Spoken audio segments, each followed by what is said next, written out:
I read in your LinkedIn profile that the first project that you did that was at the age of 11. I'm very much interested. Like when I was 11 years old, I must be like playing on the ground and eating mud, and you were creating something. So I'm quite interested in that. What did you do during that time? Tell us about it. So my parents had a small foods delicatessen takeaway shop. We sold hamburgers and pies and all sorts of things. Plus we sold, we were the corner store grocery store, very small convenience shop. And in those days, when the bread was delivered and the pies were delivered to a shop, they came in these wooden crates. So they came in what's known as a pie cart. And at the same time, I used to do a milk run, and I used to get some pocket money. And where we lived in a place called Northbridge, which was a very, very wealthy suburb.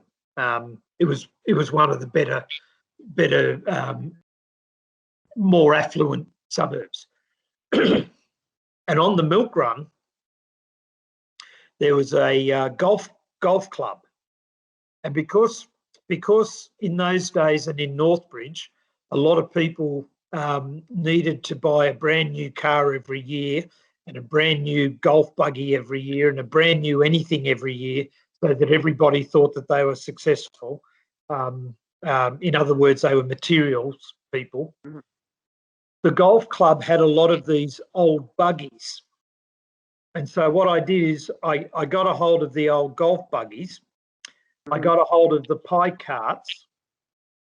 I cut them in a particular shape, and I created, you know what a billy cart is? I'm quite confused. Even with the baggy, what you said, like golf, what is that? A golf buggy. So you have the golf bag sitting on a trolley with two big wheels. Where you put all of your golf clubs and everything, or you in the whole cart thing? Yeah. So they have a golf bag which sits on a trolley, and you drag it around. So I used to get the old golf carts, take the wheels off that. I used to get the pie trays, and I used to cut them in a particular shape, and then I'd put the wheels on the pie trays and get a steering set up, and I sold billy carts. But without vision, without seeing what we're talking about, it'd be very hard for people to understand. Yeah. But they were called a coffin cart, coffin, COFFIN cart, and they were shaped like a coffin. Oh, right. And they sat at an angle like that, which was like a hot rod, so high at the back, low at the front. Now I used to sell those for $2, which doesn't sound like a lot of money, but at that stage, when you played the pinball machines and the games that you play today, that you currently pay $1 or $2 for a game. When I was that age, that machine game was 5 cents.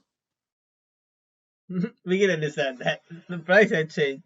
$2 doesn't sound a lot now, but during that time for an 11-year-old kid, that's like, I'm rich. Correct. I'll give you an idea. I was 11 and I was selling these coffin carts for $2, right? At the age of 17, when I started as an apprentice mechanic, my first paycheck for a 40-hour week was $17.10.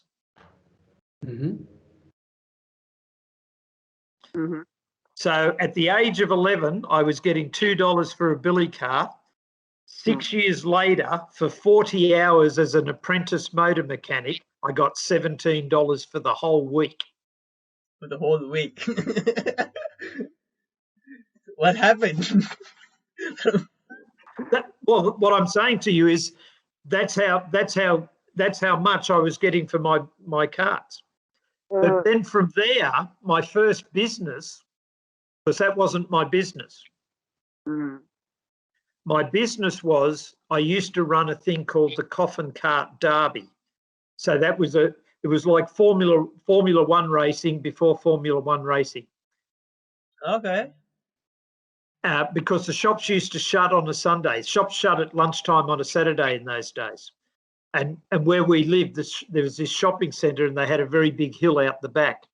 And so I used to run the Coffin Cart Derby, and you had to pay 20 cents to get into the race. And half the money went into the prize pool and the other half of the money went to the promoter. And guess who was the promoter? You were the one. And you could only race in the Coffin Cart Derby if you had a coffin cart. And guess who sold the coffin cart? That would be me. If you like this video, hit subscribe. You can listen to the full podcast in YouTube, Apple Music and Spotify.